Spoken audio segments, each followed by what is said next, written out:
चंदन लेपन से करूं कान्हा का श्रृंगार, राधे अब तो दर्शन दीजिए हो भव से पार। नमस्कार दोस्तों, आज मैं आपको हरियाली अमावस्या व्रत की संपूर्ण कथा सुनाने जा रही हूँ। प्रेम से बोलिए भोलेनाथ की जय हो, पार्वती माता की जय हो, विष्णु भगवान की जय हो, अमावस्या माता की जय हो। एक समय की बात है, एक नगर में एक राजा राज्य करता था। उनका एक बेटा और बहू थे। राजा की बहू ने एक दिन मिठाई चुरा कर खा लिया और बदले में एक चूहे पर दोष डाल दिया। यह सुनते ही चूहा गुस्सा हो गया और उसने यह प्रण ले लिया कि एक दिन इसका सच राजा के सामने लाकर रहूंगा। एक दिन राज दरबार में एक अतिथि पधारे। वह अतिथि राजमहल के अतिथि गृह में विश्राम करने गए। चूहे ने मौके का लाभ उठाते हुए उस अतिथि के कक्ष में रानी का वस्त्र लाकर रख दिया। सभी लोग प्रातः काल उठकर आपस में बातें करने लगे कि अतिथि के कमरे में छोटी रानी के कपड़े कैसे मिले। इसकी जानकारी जैसे ही राजा तक पहुंची तो राजा ने रानी को घर से निकाल दिया। रानी जंगल में रोजाना संध्या काल में दीपक जलाती, ज्वार बोती तथा पूजन करके गुड़ घानी का प्रसाद बांटती थी। एक दिन राजा शिकार करके लौट रहा था कि राजा की नजर उस दिए पर पड़ी। राजा ने राजमहल में आकर सबको बताया कि आज एक वृक्ष के नीचे कोई चमत्कारिक चीज देखी है। पास जाकर देखा तो दो दिए आपस में बातें कर रहे थे। उनके आपस की बातें थी कि आज सबने क्या क्या खाया और कौन क्या क्या खाया। उनमें से एक दिया बोला, मेरे जान पहचान के अलावा आपका कोई नहीं है। आपने न तो मेरी पूजा करी और ना ही मेरा भोग लगाया। ऐसा सुनकर अन्य दिए ने उससे पूछा, ऐसी भी क्या बात हो गई। तब वह दिया बोला कि मैं उस राजा के घर का दिया हूँ जिसकी बहू ने मिठाई चुराकर खा ली थी और बदले में चूहे के ऊपर दोष डाल दिया था। उस चूहे को गुस्सा आया और उसने बदला लेने के भाव से रानी के वस्त्र को घर में आए अतिथि के कमरे में रख दिया और यह बड़ा विवाद बन गया। उसके बाद राजा ने उस रानी को घर से निकाल दिया। वह रानी मेरी रोज पूजा करके भोग लगाती थी। उसे हमेशा हमने सुखी रहने का आशीर्वाद दिया था। फिर सारे दिए झाड़ से उतरकर राजा के महल की ओर चले गए और सबने रानी के पक्ष में बात रखी और दोष रहित साबित किया। यह पूरी घटना सुनकर राजा ने तुरंत रानी को वापस महल में बुला लिया और फिर सब कुशल पूर्वक एक साथ रहने लगे। हरियाली अमावस्या के दिन इस कथा को सुनने से जीवन में सुख सौभाग्य की प्राप्ति होती है। जीवन के हर संकट दूर हो जाते हैं। प्रेम से बोलिए अमावस्या माता की जय हो, भोलेनाथ की जय हो, पार्वती माता की जय हो। एक गांव में एक ब्राह्मण और एक ब्राह्मणी रहते थे। वह दोनों भगवान के भक्त थे। घर में सब कुछ था पर उनके कोई भी संतान न होने से वह अति दुखी रहते थे। एक दिन अपनी स्त्री से ब्राह्मण ने कहा कि मैं वन में तपस्या करने जा रहा हूँ और वह भगवान पर भरोसा करके वन में चला गया। जंगल में जाकर तप करने लगा। बहुत वर्ष बीत गए। उसको वैराग्य हुआ। वह सोचने लगा कि मैं अब अपना जीवन समाप्त कर दूंगा। इस प्रकार सोचकर वह पेड़ की डाली पर फांसी का फंदा लगाकर मरने को तैयार हुआ। तभी अमावस्या माता प्रकट होकर बोली, देख ब्राह्मण, तेरे भाग्य में 7 जन्म तक कोई संतान न लिखी थी, किंतु मैं तुझे 2 कन्याओं का वरदान देती हूँ। एक का नाम अमावस्या तथा दूसरे का नाम पूनम रख देना। तेरी स्त्री को कहना कि अमावस्या का व्रत करे। अमावस्या के दिन एक कटोरी चावल भरकर उस पर दक्षिणा रखकर किसी मंदिर में रखे। ऐसा 1 साल तक करते रहना। 1 कटोरी चावल सहित दान करते रहना। इतना कहकर अमावस्या माता अंतर ध्यान हो गयी। ब्राह्मण घर आया और अपने पत्नी को सारी बात बताई। अमावस्या आने पर ब्राह्मणी ने व्रत रखा। कुछ दिन बाद उसको 2 कन्या हुई। तब उसने एक का नाम अमावस्या और दूसरे का नाम पूनम रख दिया। धीरे धीरे कन्याएं बड़ी होने लगीं। ब्राह्मण दोनों कन्याओं का योग्य वर देखकर विवाह कर दिया। बड़ी बहन अमावस्या धार्मिक थी जबकि छोटी भगवान को बिल्कुल भी नहीं मानती थी। बड़ी के घर में तो सुख समृद्धि का भंडार भरा हुआ था पर छोटी बहन पूनम के घर दुखों का पहाड़ था। जब बड़ी बहन अमावस को छोटी के बारे में सब कुछ मालूम हुआ कि उसकी बहन दुखी है, तब अमावस्या गाड़ी भरकर सामान ले गई और छोटी बहन से बोली, बहन पूनम, तुम अमावस्या का व्रत करो और पूजा करके उपवास करो, जिससे तुम्हारे घर में सुख समृद्धि का भंडार भर जाएगा। 1 साल तक चावल का कटोरा भरकर दक्षिणा रखकर दान करते रहना। पूनम ने अपनी बहन के द्वारा बताए गए नियम के साथ अमावस्या का व्रत करने लगी। कुछ ही दिनों के बाद उसके भी घर धन्य धान से भर गए और संतान की भी प्राप्ति हुई और वह सुखी जीवन जीने लगी। इस प्रकार जो भी मनुष्य अमावस्या का व्रत विधि पूर्वक करेगा, उसके घर में सुख समृद्धि का भंडार भर जाएगा। जो भी मनुष्य इस कथा को कहता या सुनता है, उसके ऊपर अमावस्या माता की कृपा बरसती है। प्रेम से बोलिए अमावस माता की जय हो। कांचीपुरी नगरी में एक देव स्वामी नाम का ब्राह्मण रहता था। उसकी पत्नी का नाम धनवंती और पुत्री का नाम गुणवंती था। ब्राह्मण के 5 पुत्र भी थे। देव स्वामी ने सभी पुत्रों का विवाह करने के बाद पुत्री के विवाह के लिए योग्य वर की तलाश के लिए अपने बड़े बेटे को नगर के बाहर भेज दिया। फिर उसने गुणवंती की कुंडली एक ज्योतिषी से दिखाई। ज्योतिषी ने बताया कि विवाह होते ही यह कन्या विधवा हो जाएगी। यह सुनकर देव स्वामी दुखी हो गया। उसने उस ब्राह्मण से उपाय पूछा। ज्योतिषी ने बताया कि इस योग का निवारण सिंघल द्वीप निवासी सीमा नामक धोबन को घर बुलाकर उसकी पूजा करने से ही संभव होगा। यह सुनकर देव स्वामी ने अपने सबसे छोटे पुत्र के साथ पुत्री गुणवंती को सीमा धोबन को घर लाने के लिए सिंघल द्वीप भेज दिया। वह दोनों समुद्र तट पर पहुँचे और समुद्र को पार करने का उपाय सोचने लगे, लेकिन कोई उपाय नहीं सूझा। तो दोनों भाई बहन भूखे प्यासे एक बट वृक्ष की छाया में उदास होकर बैठ गए। उस बट वृक्ष पर एक गिद्ध का परिवार रहता था। उसके बच्चों ने देखा कि दोनों भाई बहन दिन भर परेशान रहे। जब शाम को गिद्धों की माँ अपने बच्चों के लिए कुछ भोजन लेकर आई और उन्हें खिलाने लगी, तो उन बच्चों ने कुछ नहीं खाया और वृक्ष के नीचे बैठे भाई बहन की बात बताई। बच्चों की बातें सुनकर गिद्धनी को दया आ गई।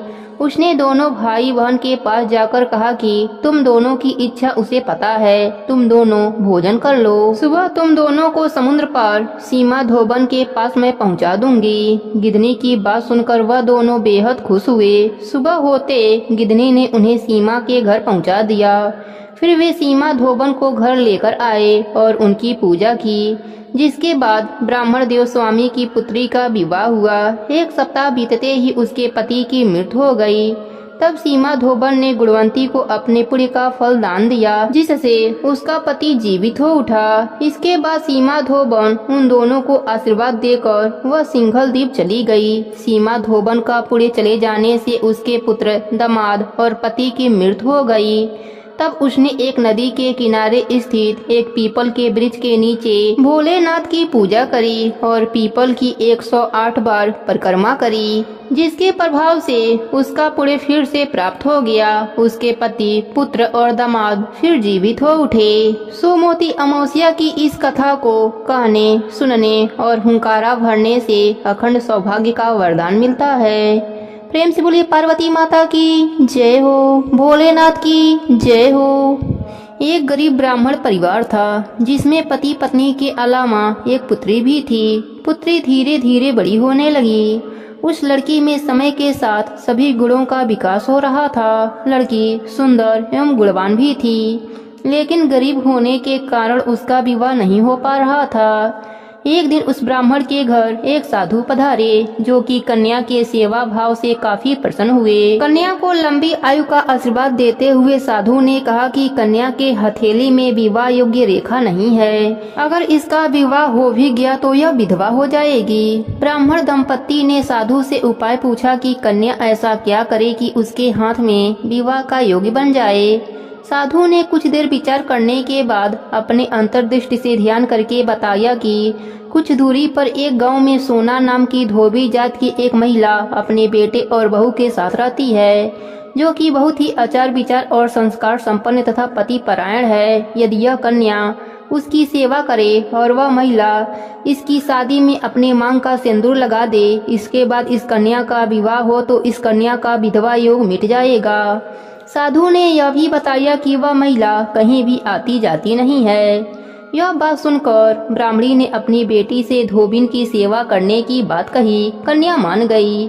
अब हर रोज धोबन के घर जाकर सफाई और अन्य सारे कार्य करके अपने घर वापस आ जाती। सोना धोबन अपने बहू से पूछती है कि तुम तो सुबह ही उठकर सारे काम कर लेती हो और पता भी नहीं चलता है। बहू ने कहा कि माँ जी, मैंने तो सोचा कि आप ही सुबह उठकर सारे काम खुद ही खत्म कर लेती हैं, मैं तो देर से उठती हूँ।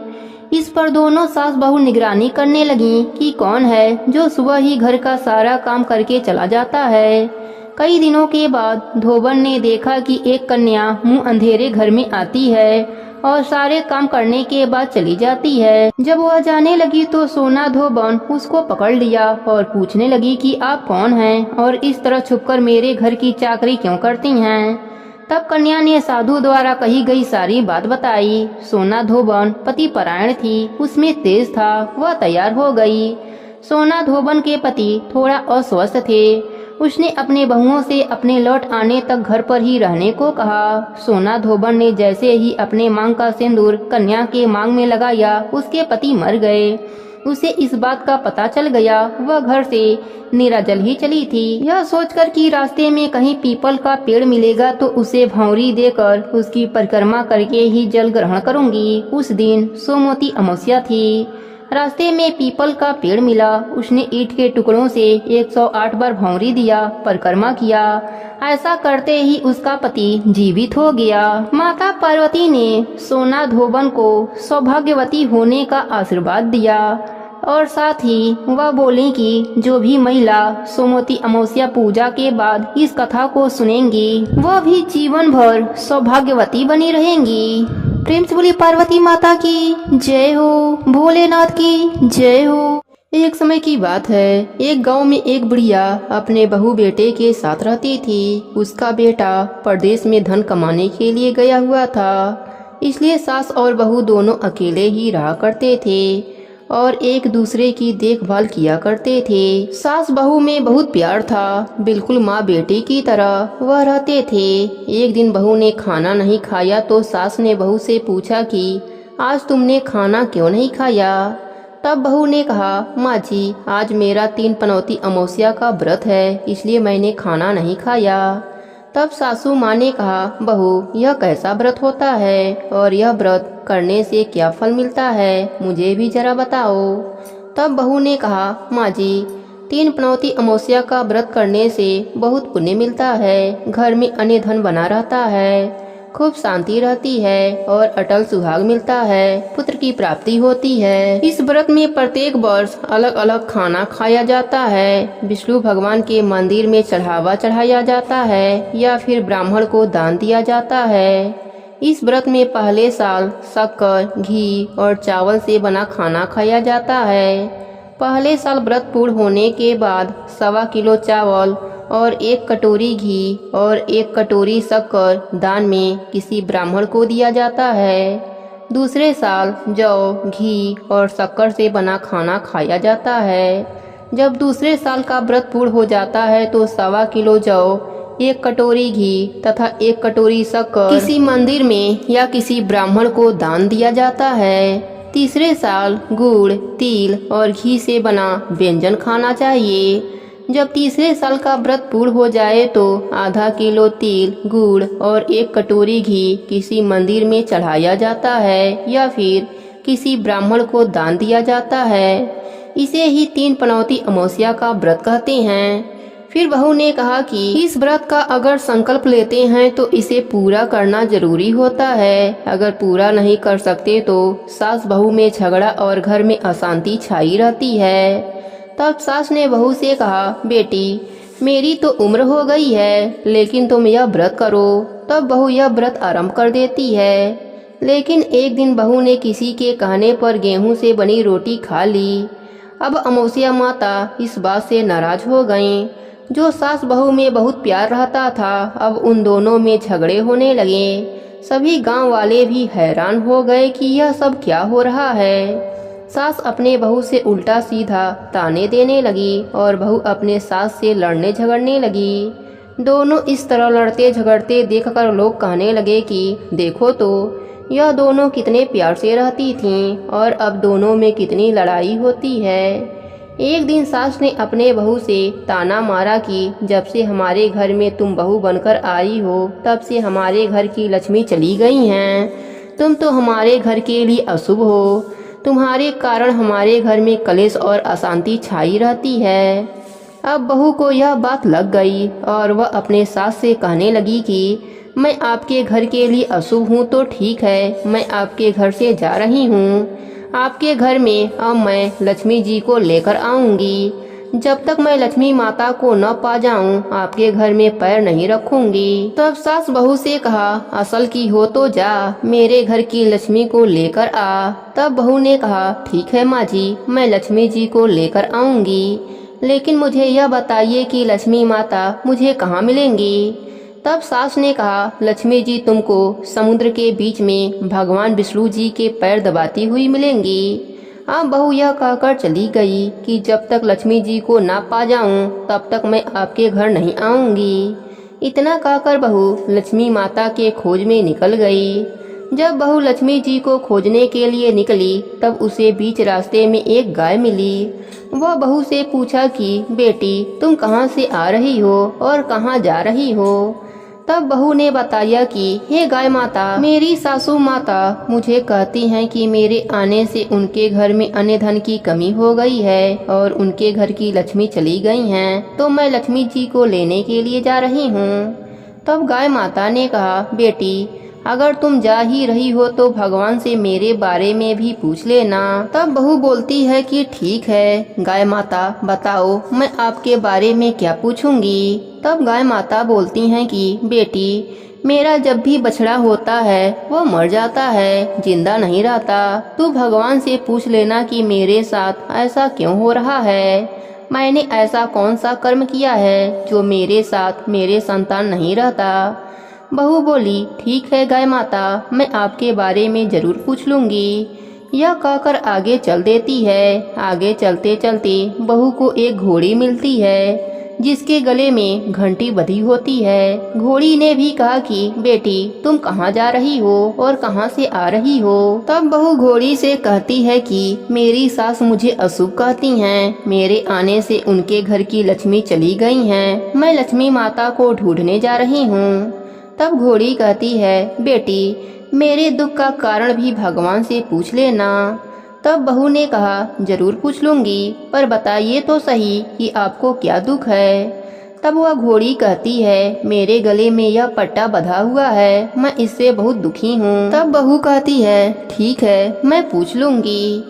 आगे जाने पर बहू को एक अंधा बहरा बुजुर्ग मिलता है। वह भी बहू से अपनी समस्या भगवान से पूछने के लिए कहता है। तब बहू उसकी समस्या भी भगवान से पूछ लूंगी यह कहकर आगे बढ़ जाती है। आगे चलते चलते बहू को एक बूढ़ी औरत मिलती हैं जो हाथ और पैर से अपाहिज होती हैं। वह भी बहू से कहती हैं कि बेटी तुम कहाँ से आ रही हो और कहाँ जा रही हो। तब बहू कहती है कि मेरी सास मुझे अशुभ समझती हैं, मेरे आने से उनके घर की लक्ष्मी रूठ कर चली गई हैं, इसलिए मैं लक्ष्मी माता को लेने जा रही हूँ। तब वह अपाहिज औरत कहती हैं, बेटी अगर तुम्हें भगवान मिले तो मेरी समस्या का भी समाधान पूछ लेना। बहू कहती है, ठीक है माँ जी। इतना कहकर वह आगे चल देती हैं। अब चलते चलते बहू बहुत थक जाती है और एक आम के पेड़ के नीचे बैठ जाती है। तब आम का पेड़ खुश होकर बहू से पूछता है कि बेटी तुम कहाँ से आ रही हो और कहाँ जा रही हो। तब बहू बताती है वह लक्ष्मी माता को खोजने जा रही है। तब पेड़ भी अपनी समस्या भगवान से पूछने के लिए कहता है। पेड़ कहता है, बेटी मेरे पेड़ पर जो भी आम लगते हैं वह खट्टे रहते हैं, इस बारे में भगवान से पूछ लेना। तब बहू उसकी भी समस्या लेकर आगे बढ़ जाती है। अब आगे बहू को एक नदी मिलती है। वह नदी बहू से कहती है, बेटी तुम कहाँ से आ रही हो और कहाँ जा रही हो। तो बहू बताती है मैं लक्ष्मी माता को खोजने जा रही हूँ। तब नदी भी अपनी समस्या भगवान से पूछ लेने के लिए विनती करता है। नदी बताता है कि मेरी तलाई का पानी इतना मैला क्यों रहता है, कोई भी इसे नहीं पीता। तब बहू कहती है जरूर पूछ लूंगी। इतना कहकर आगे बढ़ जाती है। बहू दिन भर चलते चलते थक जाती है। अब बहू को भूख लग जाती है, लेकिन बहू को खाने के लिए कुछ नहीं मिलता। अब वह इतनी थक जाती है और भूख के कारण बेहाल हो जाती है और वहीं जंगल में बेहोश होकर गिर जाती है। उसी समय भगवान विष्णु लक्ष्मी माता के साथ वहां से गुजर रहे होते हैं। तब माता लक्ष्मी विष्णु भगवान से कहती हैं, हे नाथ, यह आपकी बहुत बड़ी भक्त है, आप इसके दुखों का निवारण कीजिए। तब भगवान विष्णु कहते हैं, इस संसार में बहुत जीव दुखी हैं, सभी को अपने कर्मों का कर्म भोगना पड़ता है। यह सब अपने कर्म का फल भोग रहे हैं, किन किन के दुख का निवारण करूं? तब माता लक्ष्मी ने विष्णु भगवान से विनती की और कहा, वह भूखी प्यासी है और इसे ऐसे ही यहाँ छोड़ दिया तो जंगली जानवर इसको शिकार बना लेंगे। लक्ष्मी माता की बात सुनकर विष्णु भगवान एक साधु का भेष धारण करते हैं और बहू के पास पहुँच जाते हैं और होश में लाते हैं। जब बहू होश में आती है तो साधु के भेष में भगवान उससे पूछते हैं कि वह यहाँ क्यों आई है और कहाँ जा रही है। तब बहू पूरी बात बताती है। उसकी सास उसे अशुभ कहती हैं और उसके कारण उसके घर की लक्ष्मी माता रूठ कर चली गई हैं, इसलिए वह लक्ष्मी माता को खोजने निकली है। उसकी बात सुनकर भगवान विष्णु और लक्ष्मी माता प्रकट होते हैं और उनके साथ अमावस्या माता भी प्रकट होती हैं। बहू उनके चरणों में गिरकर वंदना करती है, बार बार नमस्कार करती है और उनके चरणों में गिरकर धन्यवाद देती है कि जो मुझे भगवान के साक्षात दर्शन हो गए। अमावस्या माता बहू से कहती हैं कि बेटी, तूने मेरे व्रत को खंडित किया, इसी की सजा मिली है तुम्हें, लेकिन अब तुम्हें मैं माफ करती हूँ। अब तुम घर चली जाओ, तुम्हारा घर अन्य धन से संपन्न होगा, तुम्हारा घर सुंदर महल में बदल जाएगा और तुम्हारी सभी मनोकामनाएं भी पूर्ण हो जाएंगी। इस पर बहू कहती है, मुझे रास्ते में गाय मिली थी, उसको यह समस्या है, यह कैसे दूर होगा, उसका दुख भी दूर करो। तब भगवान विष्णु बोलते हैं, जो गाय मिली थी तुमको, जिसका बछड़ा नहीं है, उस गाय ने कभी अपना दूध किसी को नहीं पिलाया, इसी वजह से उसका बछड़ा जिंदा नहीं रहता। अगर तुम उसका दूध पी लो तो उसके बछड़े जिंदे रहने लगेंगे। तब बहू घोड़ी के बारे में पूछती है कि उसका भी दुख दूर करो। तब भगवान विष्णु कहते हैं कि घोड़ी पिछले जन्म में आटा पीसने वाली महिला थी, वह किसी को आटा पीसकर नहीं दिया, इसलिए उसके गले में चक्की के पार्ट बंधे रहते हैं। तुम उसके पार्ट को खोल देना, वह बिल्कुल ठीक हो जाएगी। तब बहू बुजुर्ग के बारे में भगवान से पूछती है। तब भगवान कहते हैं, वह बुजुर्ग कभी भी भगवान के मंदिर में नहीं गई और ना ही कभी उसने भगवान का भजन सुना। तुम उसको मंदिर ले जाना और भगवान के दर्शन करवा देना, वह ठीक हो जाएगी। तब बहू बुजुर्ग महिला के बारे में भी पूछती है और ठीक होने का उपाय पूछती है।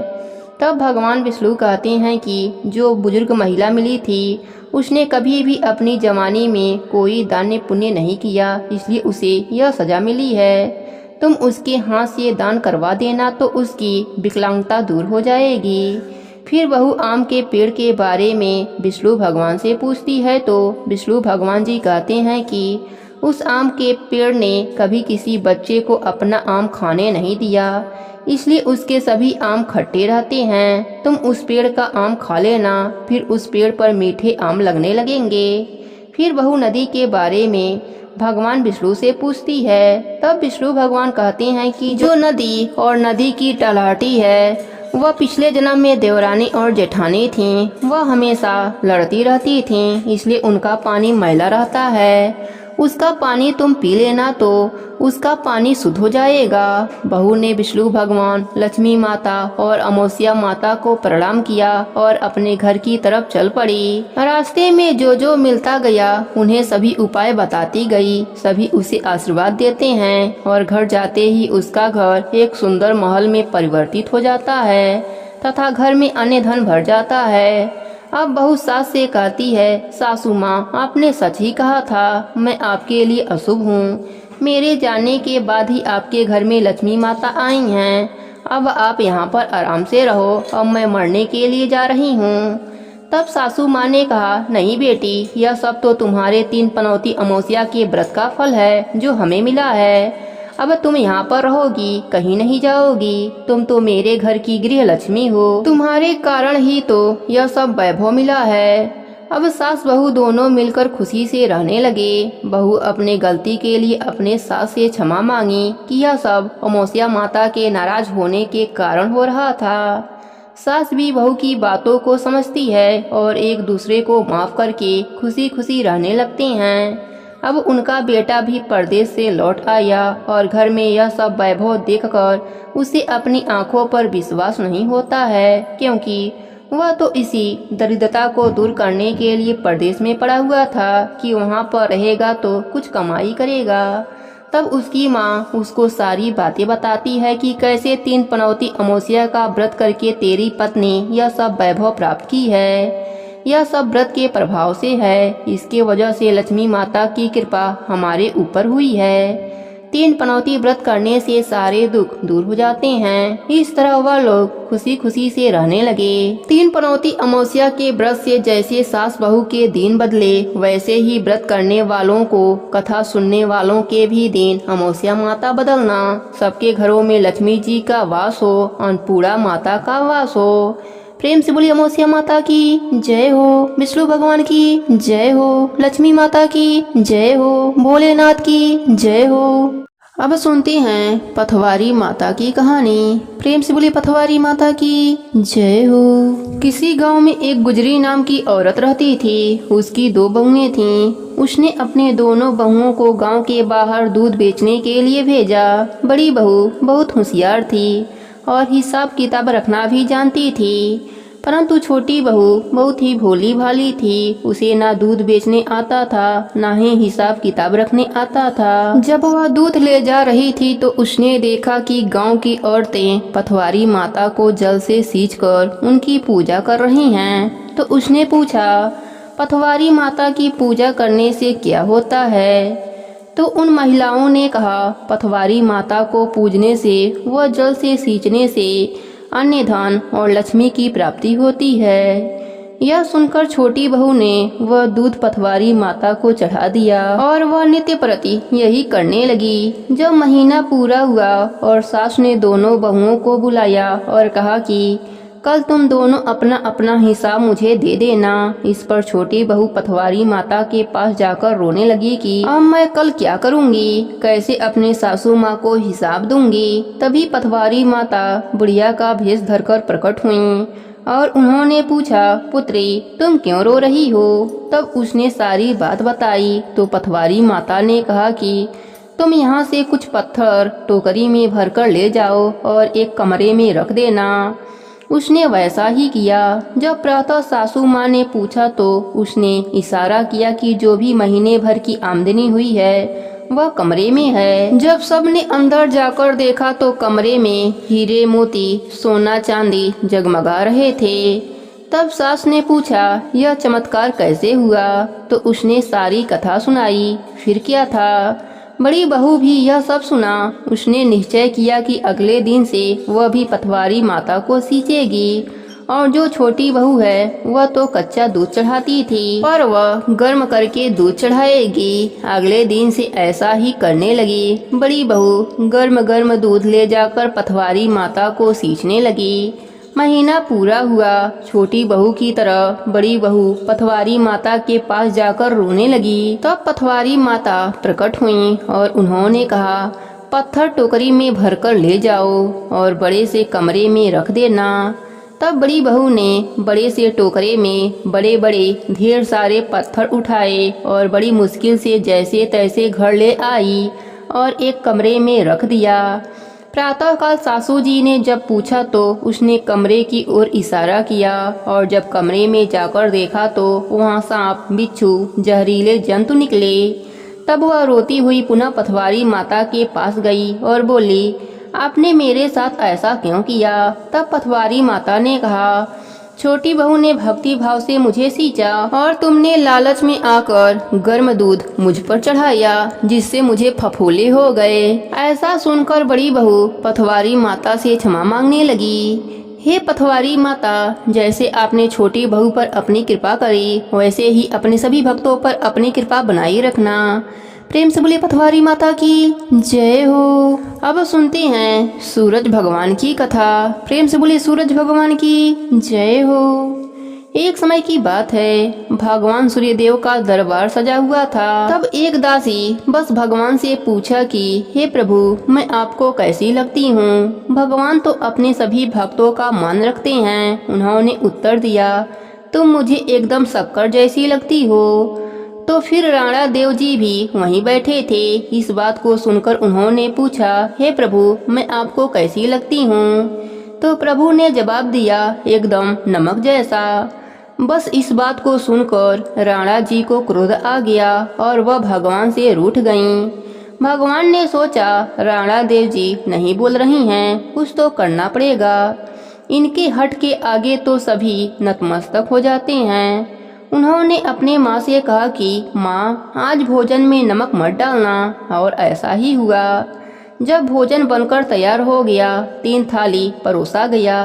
सूर्य भगवान ने भोजन करना शुरू कर दिया, पर राणा देव नहीं खाईं। भगवान ने पूछा, आप भोजन क्यों नहीं कर रही हैं? तब राणा देव जी ने कहा, इस भोजन में कोई स्वाद ही नहीं है। तब भगवान ने कहा, नमक के बिना खाने में कोई स्वाद नहीं होता। ऐसे ही आपका भी महत्व है राणा देव जी। आपके बिना मेरे जीवन में कोई स्वाद नहीं है, कोई महत्व नहीं है। यह सुनते ही राणा देव प्रसन्न हो गईं। हे प्रभु, अपने सभी भक्तों पर अपनी कृपा बनाए रखना। प्रेम से बोली सूरज भगवान की जय हो। अब सुनते हैं व्रत को पूर्ण करने वाले गणेश भगवान की कथा। प्रेम से बोले गणेश भगवान की जय हो। किसी गांव में एक सेठ सेठानी रहा करते थे। सेठ गणेश भगवान का बहुत बड़ा भक्त था और सदैव उनकी पूजा पाठ किया करता था। वह कोई भी काम करने से पहले गणेश भगवान को याद करना नहीं भूलता था। एक बार गणेश भगवान रूप बदलकर सेठ के खेतों से गुजर रहे थे। गणेश भगवान को रास्ते में भूख लगी तो उसी सेठ के खेत से गेहूं के 12 दाने तोड़कर खा लिए। फिर उन्होंने सोचा, अरे, मैं तो भूख से बेहाल होकर सेठ से बिना पूछे ही उसके खेत से गेहूं के दाने खा लिए। यह तो चोरी हुई और इस पाप का दंड मुझे भोगना होगा। फिर गणेश भगवान सेठ के पास पहुँचे और बोले, सेठ जी, मुझे कोई काम दे दीजिए, मैं दूसरे गांव से काम की तलाश में आया हूँ। सेठ ने कहा, देखो, मेरे काम में इस समय घाटा चल रहा है, इसलिए मैं तुम्हें काम तो दे दूंगा पर तनख्वाह नहीं दूंगा। इस तरह गणेश जी सेठ जी के घर काम करने लगे। एक दिन सेठानी शौच से निवृत्त होकर अपने हाथ को राख से धो रही थी तो नौकर बने गणेश भगवान ने कहा, सेठानी जी, जब तक हम अपने हाथों को मिट्टी से नहीं धो लेते तब तक वह स्वच्छ नहीं होते, इसलिए आप अपने हाथों को मिट्टी से धोया करो। इस बात से सेठानी गुस्सा होकर नौकर की शिकायत सेठ जी से करी। सेठ जी ने कहा, गणेशा सही तो कह रहा है, जब तक हाथ मिट्टी से नहीं धो लेते तब तक हाथ स्वच्छ नहीं होते। यह गणेशा तो बहुत समझदारी की बातें करता है, हमारा भला सोचता है। सेठानी ने कहा, सुनो जी, कल हमें गंगा स्नान के लिए जाना है, तुम चलोगे साथ? सेठ जी ने कहा, मुझे दुकान पर काम है, तुम गणेशा के साथ चली जाना। अगले दिन सेठानी गणेशा के साथ गंगा घाट पर पहुंच जाती है। सेठानी गंगा किनारे पर ही बैठकर स्नान कर रही होती है। गणेशा सेठानी को लेकर बीच गंगा में ले जाकर डुबकी लगवाकर वापस किनारे पर लाता है। इस बात से भी सेठानी बहुत गुस्सा होती है। सेठानी घर आकर यह बात सेठ जी को बताती है। सेठ जी ने कहा, गणेशा, तुमने ऐसा क्यों किया? गणेशा ने कहा, जब तक हम गंगा में डुबकी नहीं लगा लेते तब तक स्नान पूर्ण नहीं होता है। सेठ जी प्रसन्न होकर बोले, यह गणेशा तो बड़ी बुद्धिमानी की बातें करता है, हमारे बारे में कितना अच्छा सोचता है। एक दिन सेठ जी ने अपने घर में पूजा का आयोजन रखा और सेठानी को बुलाने के लिए गणेशा से बोले। गणेशा सेठानी को बुलाने गया तो देखता है कि सेठानी काला कपड़ा पहन रखी है। गणेशा कहता है, सेठानी जी आप पूजा में लाल रंग की साड़ी पहनो, पूजा में लाल रंग बहुत शुभ माना जाता है। सेठानी गुस्से से सेठ जी के पास गई और सारी बात बताई। तब सेठ जी ने कहा, गणेशा ठीक ही कह रहा है, पूजा पाठ में लाल रंग शुभ माना जाता है। फिर सेठानी लाल रंग की साड़ी पहनकर पूजा करवाती है। एक दिन सेठ घर में गणेश पूजन का कार्यक्रम रखा। गणेश जी के मूर्ति के स्थान पर गणेशा जाकर बैठ जाता है। यह देखकर सेठ जी को गुस्सा आ जाता है। सेठ जी कहते हैं, गणेशा यह कहाँ की समझदारी है, मैं तो समझता था तुम बहुत समझदार हो, बड़ी बड़ी ज्ञान की बातें करते हो और खुद ही अज्ञानी बनकर उस स्थान पर बैठ गए हो जहाँ प्रभु की मूर्ति का स्थान है। फिर गणेशा अपने असली रूप में आ जाते हैं। सेठ सेठानी हाथ जोड़कर कहते हैं, प्रभु आप मेरे घर नौकर के रूप में, हमसे बहुत बड़ी गलती हो गई प्रभु, हम आपको पहचान नहीं पाए, हमें क्षमा कर दीजिए भगवान। गणेश भगवान ने कहा, तुम दोनों व्यर्थ ही परेशान हो रहे हो, मैं तो स्वयं तुम्हारे घर में नौकर बनकर आया था।